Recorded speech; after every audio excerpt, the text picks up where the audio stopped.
Hello, class. Hey, earlier during the first week of the class session, we talked about the accounting cycle and we left off with journalizing and posting and then preparing a trial balance. I want to show you exactly what goes on throughout the accounting cycle, starting with this first page here. What you're looking at is a journal entry sheet or a journal that I prepared. And in this journal, as you know, this is where all the transactions are recorded or journalized, right? So this is the area where the normal transactions are recorded, and we have an area for adjusting entries and closing entries, which I'll talk about a little bit later. Okay.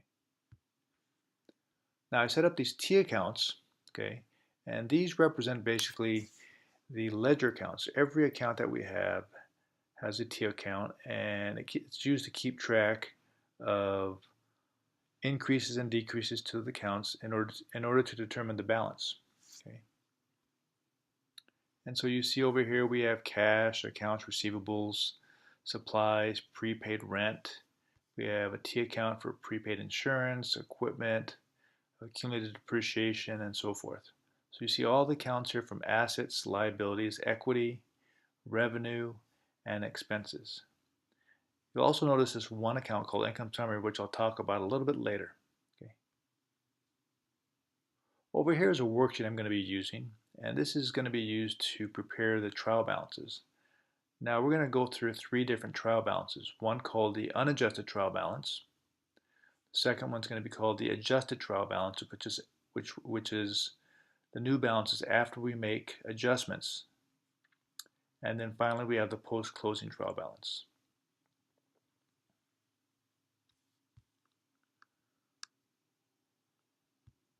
Okay, so based on a number of transactions that I worked on, I recorded all these different journal entries, right? From April 1st all the way down to April 30th, okay? For example, if you look at this transaction here, this reflects the contribution of cash, receivables, supplies, and equipment into a corporation in exchange for common stock. If you look at this transaction on the second, it looks like the company paid $4,200 for prepaid insurance. On the 5th, the company purchased office equipment on account. If we jump over here to the 27th, it shows that the company paid a salary expense of $1,650 and they paid cash. Okay, so these are examples of the journal entries that we discussed in class. All these journal entries are going to be posted into the ledger accounts. So these numbers here you see in the cash accounts, these debits and credits, and accounts receivable, and every other account are coming from each journal entry that we recorded earlier. Okay. At the end of the month, we're able to figure out what the balance is, or determine what the balance is for each different account. Okay. As you look at fees earned, the company earned in the month of April $57,500. It records the total expenses. It has a record of all the miscellaneous expenses, right? From there, a trial balance or an adjusted trial balance is prepared. And so these numbers here are coming from each T account or ledger account, right? All the accounts with a debit balance are placed on the debit side. All accounts balances with a credit balance are placed on the credit side. Okay. As you notice, assets all have debit balances, as well as dividends and expenses, right? And as we learned in class, liabilities, equity, and revenues all have credit balances. Okay. You'll also notice that some of these accounts have a zero balance, okay, such as supplies, rent, depreciation, insurance, okay, accumulated depreciation. Well, this leads into the adjustments. See, during the month, I'm sure the company used supplies or had a rent expense or incurred some sort of expenses or earned some revenues that weren't recorded. And this is where the adjustments come in. Okay. So based on information that I had, I went ahead and recorded the adjusting entries. Okay. So I had 6 adjusting entries. And this first entry is an entry to record the insurance expense for the amount of insurance we use out of the prepaid insurance account. The second entry is a record of how much supplies we use during the month. This is our depreciation expense for the month. Transaction D, this is a record of a salary expense that was not recorded. It was accrued but not recorded. We hadn't paid the employees yet their salary at the end of the month, but we have to account for it. Here's our rent expense. So this is a portion of the prepaid rent that we used up. And then this is part of the unearned fees that we actually earned. One of our customers paid us in advance, and we earned a portion of our unearned fees. So these are called adjusting entries. Okay. From there, these adjusting entries would be posted to the ledger accounts again. So we're updating these accounts. Okay. And so you notice the items in blue here, right, are the adjustments. And so it's going to change certain accounts. So our supplies account will change. Our prepaid rent account changed.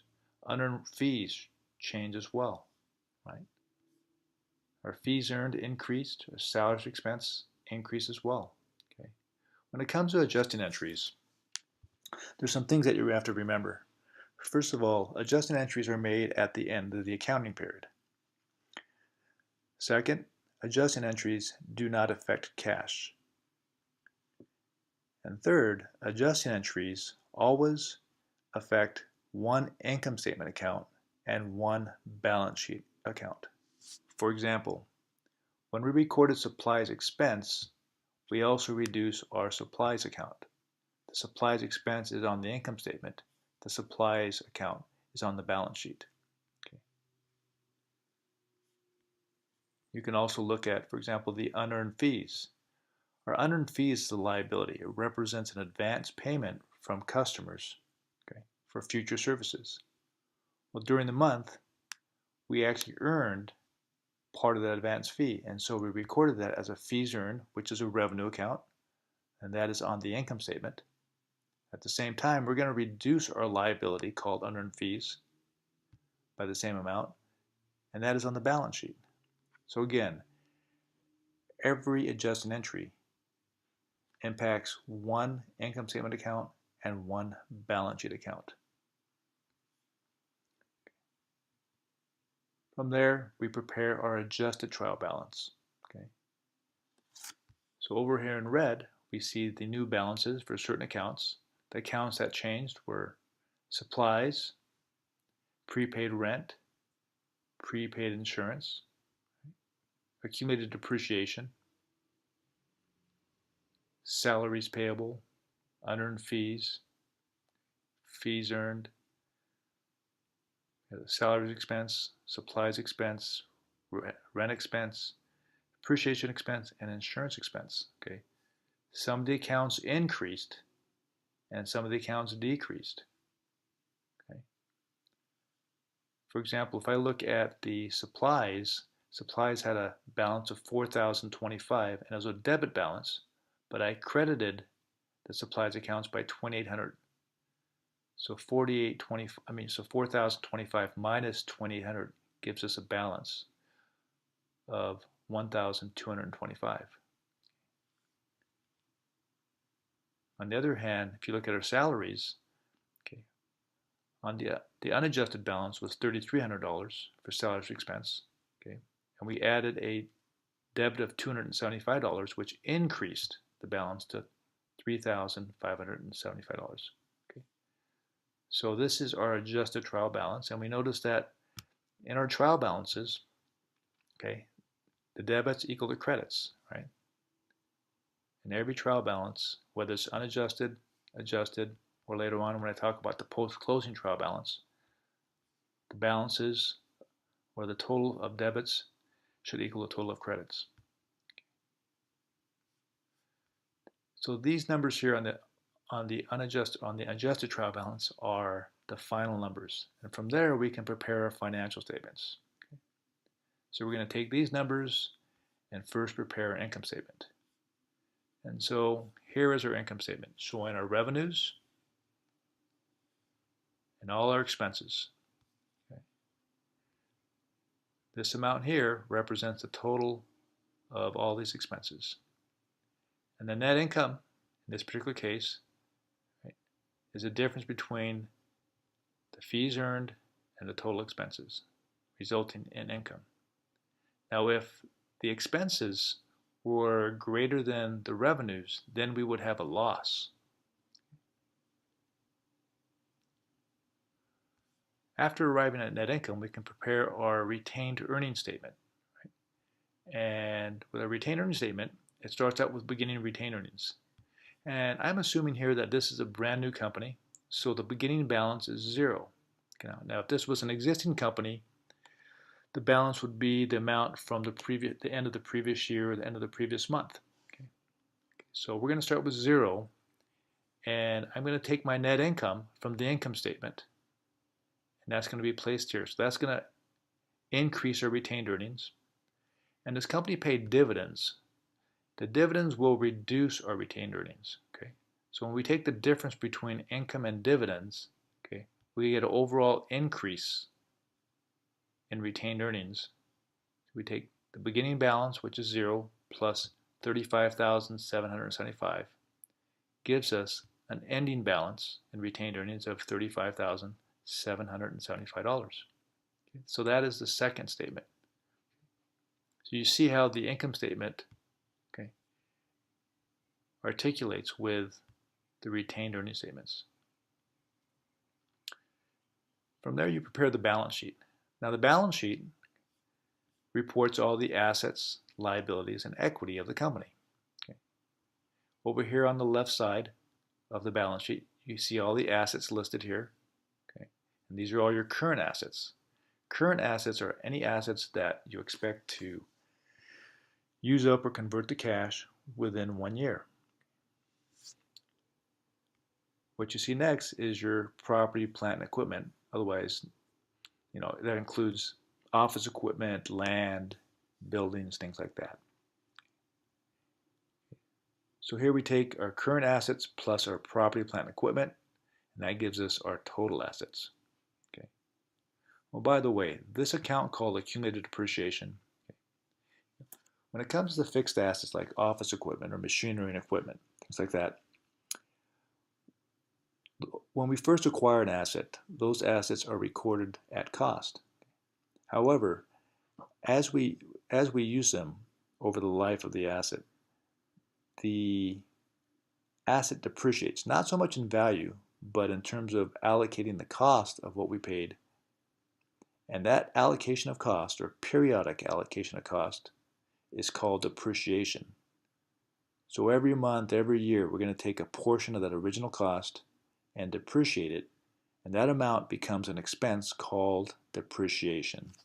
So if you look here, this is our first year or first month of depreciation, $400. Well, if you look up here on the income statement, you see a depreciation expense for that period of $400. And every month going forward, right, this account will increase, or every year going forward, it'll increase. As the accumulated depreciation increases, and it's netted with the office equipment, the net book value, okay, the difference gets closer to 0. Here you see the liabilities, right? Accounts payables, salaries payables, unearned fees. These are all current liabilities, and these are debts that we expect to pay within a year. Any debts or obligations that are due beyond a year would be a non-current or long-term liability. And here we have equity. Okay. So our equity is made up of common stock and retained earnings. Right? And you notice that the retained earnings was determined and taken from the retained earnings statement here. Okay. Again, you see the relationship between the retained earnings statement and the balance sheet. Okay. So I'm taking my liabilities plus my equity. The sum of that gives me my total liabilities and equity. Your total liabilities and equity must equal the total assets. They have to balance. Hence, this is called the balance sheet. Okay.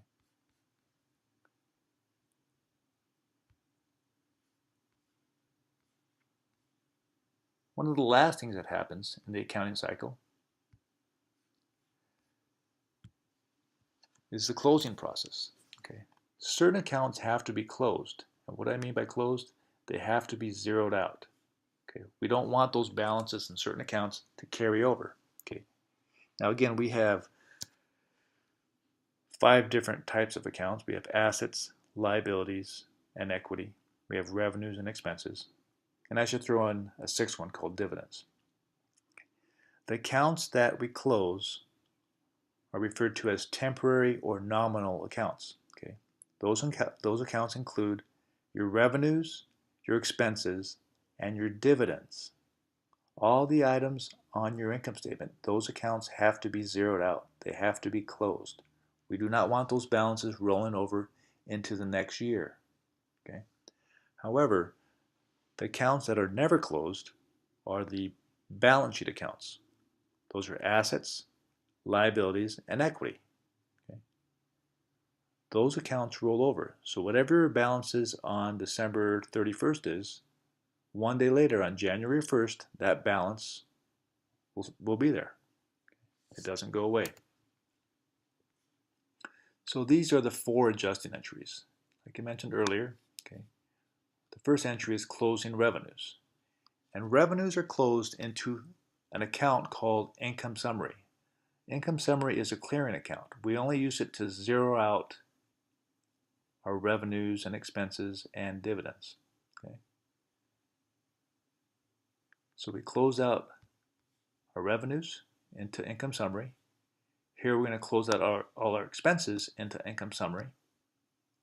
And from there, we find the difference between revenues and expenses, and that's going to be our net income. Well, now our income summary has a balance. Okay. That balance of $53,775 also has to be closed out. And when we close it out into retained earnings. Okay. So here you see that our revenues are closed, our expenses are closed into income summary, and then we have to close out income summary. Okay. And finally, the 4th entry is to close out dividends. If the corporation paid dividends during the year, okay, those dividends are closed out and taken out of retained earnings. Okay. So as you can see, there are 4 basic closing entries. Here, if we take a look at the general ledger, okay, you'll see that our revenues, our fees earned, right, has a 0 balance. This was closed into income summary. All our expenses, each expense was closed out, right, into income summary, which left a balance. And then I went ahead and closed out the income summary to have a 0 balance here, and that number was transferred into retained earnings. Okay. If you recall, if you look at the retained earnings statement, that is our ending balance, isn't it? Okay. That's after taking out dividends. And finally, our dividends are closed. Okay. Now, dividends are closed directly into retained earnings. Dividends are not closed through income summary. Just remember that. Okay. Here we look at our 3rd trial balance, okay, which is the post-closing trial balance. After closing out the accounts, you'll notice that the only accounts that have balances are the balance sheet accounts, right, from cash all the way to retained earnings. All your income statement accounts and dividend accounts and expenses are all closed. And so that's kind of a general picture of the overall accounting cycle.